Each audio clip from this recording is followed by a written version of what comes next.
Hey everybody, it's your boy Serge Dragon. Welcome back to another edition of the Heavens Monsters podcast. Today we're going to cover November 4th NXT. Also, make sure to like, subscribe, and hit that notification bell for more on the Heavens Monsters podcast. With me today is Andre Mitchell. Yo. Chris Petrie. And Mike Henry. If you're ready for an episode of the Heavens Monsters podcast, give me a hell yeah. Yeah. I said if you're ready for an episode of the Heavens Monsters podcast, give me a hell yeah. NXT kicked off with Dakota Kai versus Ember Moon, our Texas native. The winner of this match belongs to Dakota Kai thanks to her big bodyguard, Raquel Gonzalez.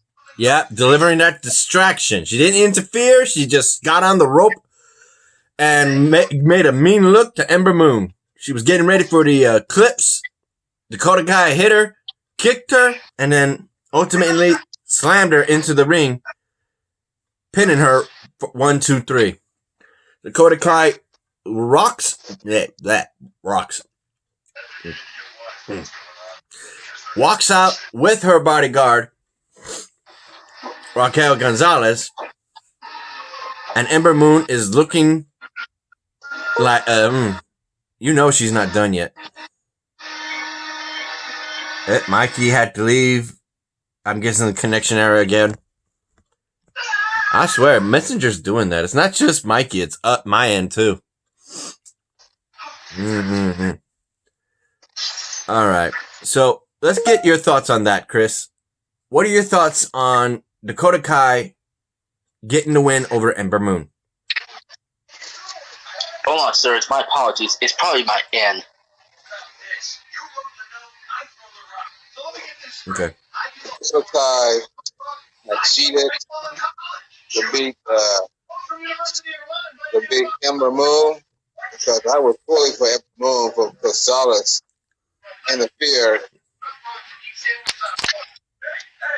Dakota Kai tried to prove that she's not going to be stepped over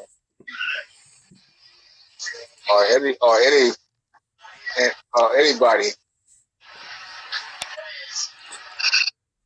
What are your thoughts, Mikey? Ember Moon had the match won, but Raquel Gonzalez distracted her and allowed Dakota Kai to deliver the Golden Kick victory. How you feel about it? What do you think? How do you, Mikey, feel about that? Oh my god. Raquel Gonzalez should have been tossed. Andre. Yo.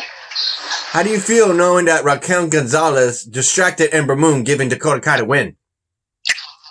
That's messed up. I wanted Ember Moon to win, but oh well.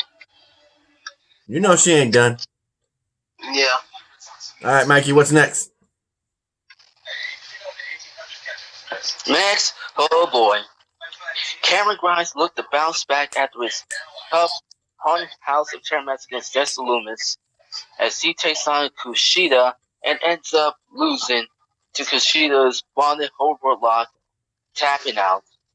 And then after that, a second referee arrived, one bearing an eerie resemblance to a zombie that stalked the technical savage a week earlier, and Grimes completely lost it. Moment later, tapped to another hold by Kushida while screaming in terror. Yeah, as a referee who was supposed to referee that match for Haunted House of Terror match at Halloween Havoc. And he showed up backstage and Cameron Grimes is like, "No, zombie!" He sees that referee come out as a second referee and he immediately taps out. He's like, no! He's tapping out over the referee instead of the pain that Kushida was put him in. How you feel about that, Mikey? Oh, man. Cameron Grimes looked like he's seen a ghost. And I mean, he looked like he's seen a ghost. You, Chris? Yeah. Cameron Grimes need to change his name to Scary Grimes. Nice.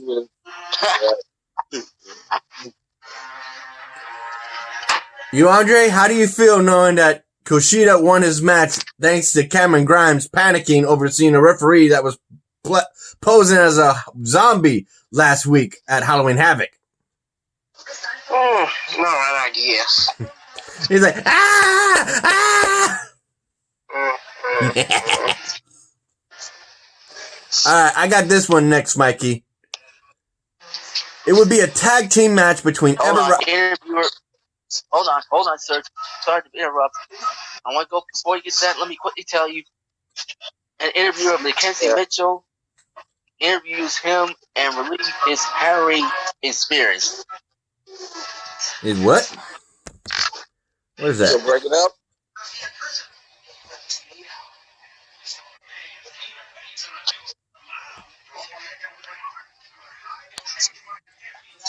Where are you at? Cameron Grimes lost. NXT correspondent Mackenzie Mitchell interviews Cameron Grimes as he relieves his harrowing experience on the WWE Network exclusive. Oh, okay. I see it right there. It's on the bottom. No wonder I didn't see it. What, it's on the right side. It's on the right side. What did he say in the interview? I didn't see that. Let me quickly show you. Relives his horrifying experience. Yeah, that's what I see. Yeah, right there. That's what I'm trying to see. He said Cameron Grimes lives his harrowing experience. That's why he's being interviewed by Mackenzie Mitchell. All right, that's no problem. Not for me, at least. What's next is Drake Maverick. Yeah, go on. What were you about to say? Yeah, I said I got this one. You got Drake Maverick teaming up with Killian Dane, fighting off against Everrise, ended in a no contest due to the fact the arrival of Pat McAfee, Oney Lorcan, Danny Burch, as well as hold up. Bruiserweight Pete Dunne. Yeah, thank you. Pete Dunne just ran-shotting everybody after commercial break. They pretty much just throw away the flag of the Undisputed Era, saying that this ring now belongs to them. They actually showcase the beginning and end of the Undisputed Era. In which case, I did forget this. I forgot that Roderick Strong backstabbed Pete Dunne back then. He did. I forgot about that. So he's just returning the favor to Kyle O'Reilly. Man, I forgot about that. Shoot. So this is just kind of disrespectful, but in the end, it's really them just taking over NXT. Sucks. What do you think about that, Mikey?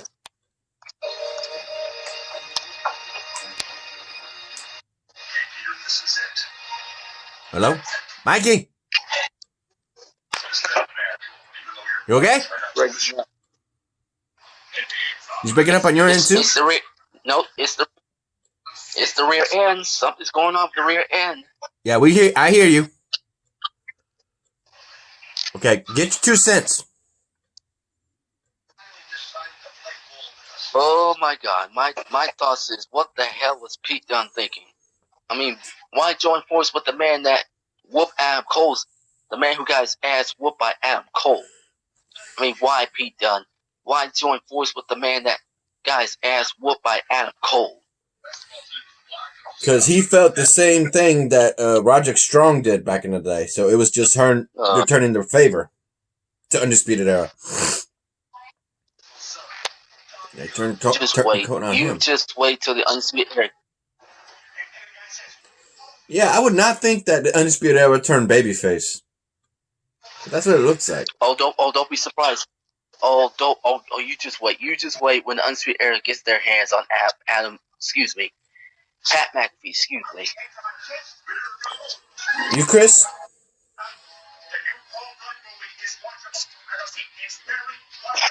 And they just wanted roughshod on Killian Dane, Drake Maverick, and Ella Rice. And then they took that flag and they they were going to hang it up, but they changed their mind. So Pete Dunne got that lighter fluid, or look, they had that trash can. They were dumping it in the trash can and set it on fire. Hey.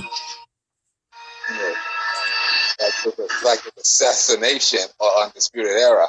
No, technically the right way to get rid of a flag is either to bury it or burn it. They chose to burn it. I'm surprised you didn't mention this, Chris. After they decided to leave, Killian Dane jumps him from behind trying to get revenge for what they did to him and his tag team partner, Drake Maverick. Instead, Pete Dunne goes AWOL and just attacks him with the door and smashing his face. Even his buddies were surprised. Like, I didn't expect that, but good on you. We're going to talk about that later, he said. And they go and drive off, yeah. And Killian Dane is right there in a puddle of the blood. I was like, oh shit, that's not good. Woo. What do you think about that, Chris? They just 4-on-1 is never a good idea.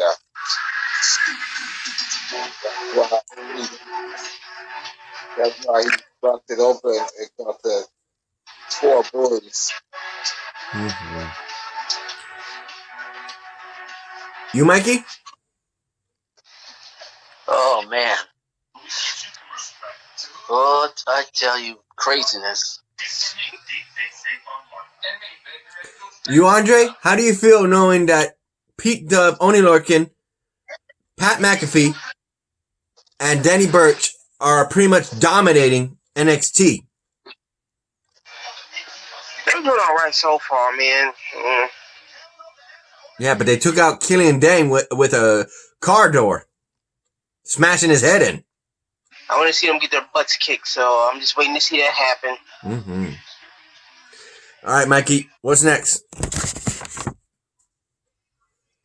Well, next up, Jake Atlas isn't done with Legado del Fantasma by a long shot. Jumping him in the parking lot. And his 2 boys with a nightstick. What happened after that? Next up, William Regal comes in to confront Xia Li on what's going on here. Yeah, apparently it's a note from her family. That's who it was that was sending a note. And if anything tells me from what I've seen in the Asian shows, when it comes to family, if you show that you dishonor them, you could be looking at disownment. So the fact that she's been losing all this time and getting notes from her family, it ain't good. Because she got another note from William Regal from her family. And whatever was on there, she's asking for another match. With, what was that girl's name? Was it Kate Carter, Casey Kazar, or The Ninja Girl, American Ninja Girl. Casey Kazar? Is it Kazar or was it Kate Carter? Chris? Xia Xia Li. So next week we will be seeing Xia Li versus Kate Carton, or how you pronounce her name. That's her.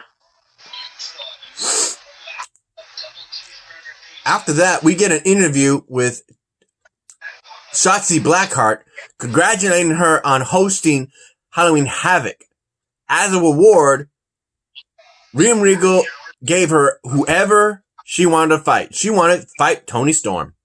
In which case, Toni Storm Toni Storm gets a promo saying that it's she feels flattered that she wants to fight her, but it was a big mistake because soon it will be Toni time. Oh boy. Shotzi Blackheart, knowing that she suggests to her and gets that kind of rude treatment reply, she gets in that match with her and they lay it out to each other. But the match is interrupted on the big television, big screen, where Candice LeRae. Oh my God. Yeah, you want to take this part? Candice LeRae popped this screen and warned Shotzi Blackheart because the last thing you don't want is Shotzi to get counted out. But she wants to remind Shotzi that her little tank is fine, but then things would go from bad to worse. She took her tank! And with a Hummer. Now, hold up. Before that, Toni Storm took advantage of distraction and got to win, only for Candice LeRae to do what you're about to say. She ran over Shotzi's tank with a Hummer with a ghost mask, the one who helped Johnny Gargano beat Damian Priest. And tried to interfere in her match. And now look what happened. It's 1-1. Candice LeRae gets payback by damaging that tank and leaving Shotzi Blackheart inconsolable because Mackenzie Mitchell, the NXT correspondent, trying to get a word, but oh my God, I gotta feel sorry. My thoughts is it was a good match between Toni and Shotzi, and then Candice LeRae just ruined it. And I want to say this: I feel sorry for Shotzi. I gotta feel sorry for her because I cannot wait to see her open up a can of whoop ass on Candice LeRae. Yeah, but did you hear what Candice LeRae said? She said that Shotzi Blackheart cost her women knockout, not knockout, NXT women's title belt. This makes her even. I'm like, it ain't even. Not even close. Go ahead, Mikey. You wanted to say something else? Like I said, Candice LeRae's gonna get her ass whooped. That's number one. And number two, I really, really, really hope Tegan Nox is watching because she had her issues with Candice LeRae. I hope she's watching. Nah, she don't even care about her right now. Oh, wait, Tegan Nox. Never mind. I'm thinking Dakota Kai. I don't know why Tegan Nox. Well, they were together all the time, so maybe that's why. Yeah, Tegan Nox. Yeah, I agree with that part. Then, Chris, what's your 2 cents on that? I feel sorry for Justy Blackheart. He did not deserve to be destroyed by Candice LeRae. But she was crying because that tank had been destroyed. That was her baby, dude. She's a tank girl. Yeah. Basically, it's like a biker. For bikers, that's their life. That's their baby. So if she's a tank girl, their tank is her baby. They crushed their baby. She says that we're even. Girl, you don't even know what the fuck you did. You don't know what hell you started. Oh. But she will. She will soon. Come next Wednesday. There will be hell to pay. Woohoo! Andre. Yo, Sergio. How do you feel knowing that despite the fact that Candice LeRae cost her Shotzi Blackheart the match by distracting her and then running over her tank? That's messed up, man. She need her butt kicked for doing all of that. Oh, you know it is. And on top of it, there's someone else that should be watching. That's her husband, Johnny Gargano, because he looks to break his curse, bragging about beating Damian Priest in that NXT North American title. Because every time he had a title defense, the first title defense, he would end up losing that title. So he's looking to break that curse, like you said. Johnny Jackass. Oh, yeah. And speaking of Io Shirai, she calls out Rhea Ripley, and by golly, Rhea Ripley, oh boy, I'd love to see those two go at it, rekindle their rivalry. Yeah, I'm happy she called her out. She wants to fight Rhea. So we got Rhea and Io round 2. With one exception. No Charlotte Flair. Remember that? No Charlotte Flair. Take over in your house. Take over in your house. Let's remember that. Triple Breast Showdown. Oh, yeah.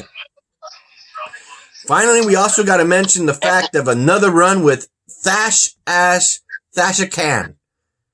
It's Timothy Thatcher. I think it is Timothy Thatcher, that is. Mm-hmm.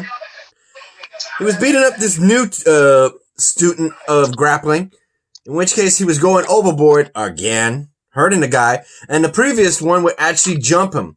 Who was it? I don't know his name. August Gray. August Gray. Yeah, August Gray would jump him, and ultimately... Huh. Well, thank you for mentioning that.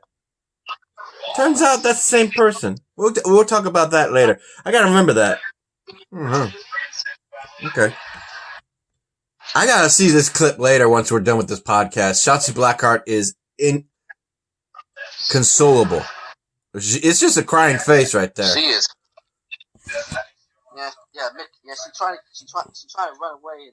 And like I said, I feel sorry. I mean, I just hope Candice LeRae gets her ass whooped. Trust me. Mm-hmm.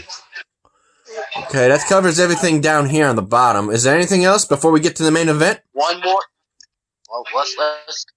I believe that's it. Let's talk about Tommaso Ciampa versus Velveteen Dream.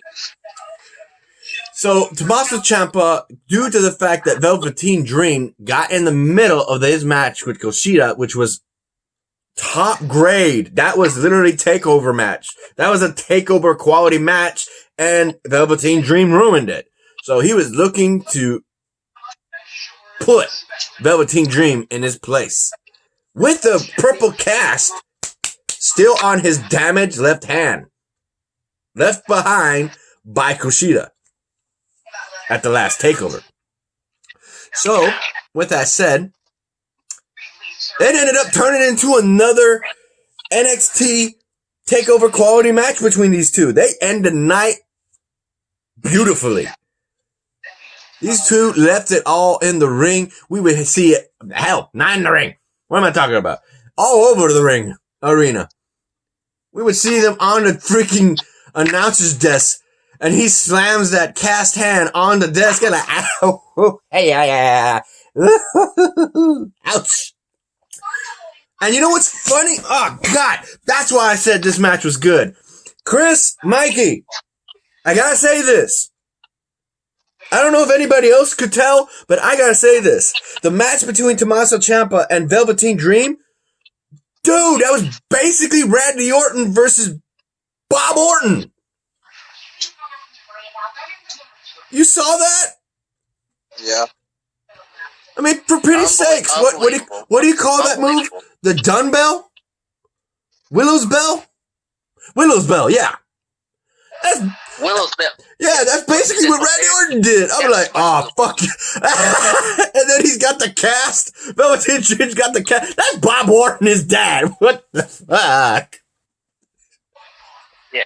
From there, Ciampa spiked it with a Willow's Bell and followed with the fairy tale ending to put Velveteen Dream away. Got that right.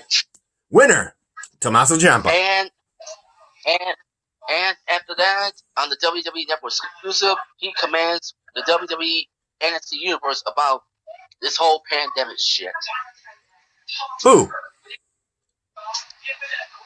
Who did? Ciampa, he did that on the WWE. He says Tommaso Ciampa commands the NXT Universe.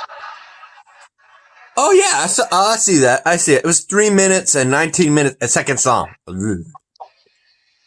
Yeah. So what do you got to say about that, Mikey? What that match? How was it for you? It was good. It was good. Payback for Ciampa. You guys' revenge. You, Chris? It was a great match. Velveteen Dream had failed against Tommaso Ciampa.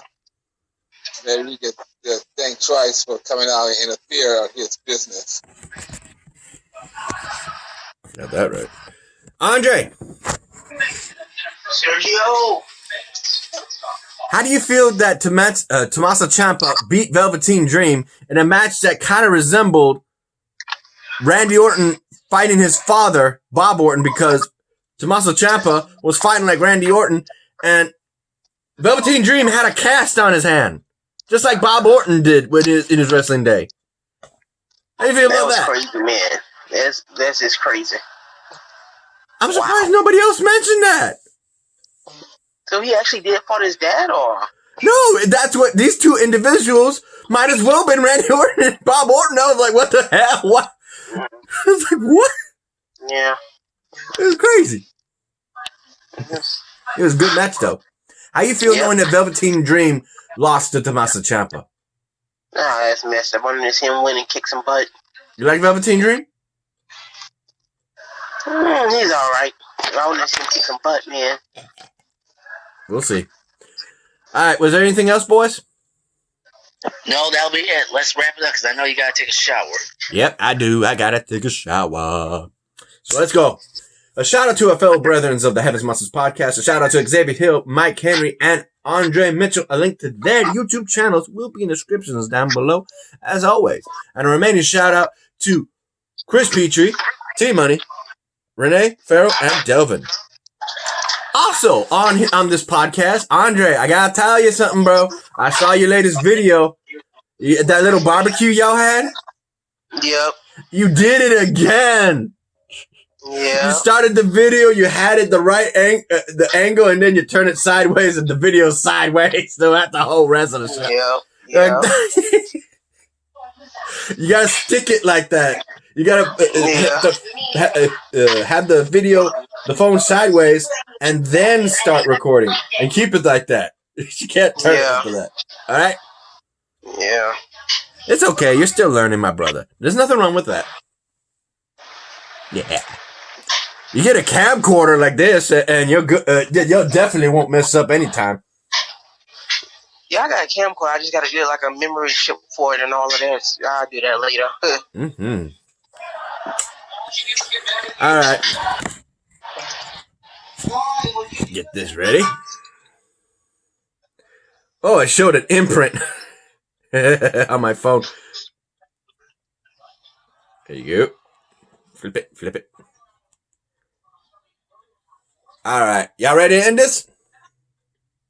Let's go. Yeah.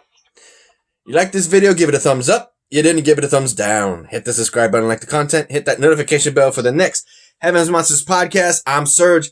This is Chris. This is Andre. And this is Mikey. And that's the bottom line. Just Heaven's Monsters podcast. Who says so? And we'll see you for the late night visit of the podcast, October 28th, AEW Dynamite. Let's try making a speed run, and we can do the next one right after that, which was November 4th. And skip and don't mention Full Gear. Nope. You haven't watched it yet. Me neither. I haven't watched it yet either. All right, then. Be right back, everybody. All right. Wait. See you next time, should I say.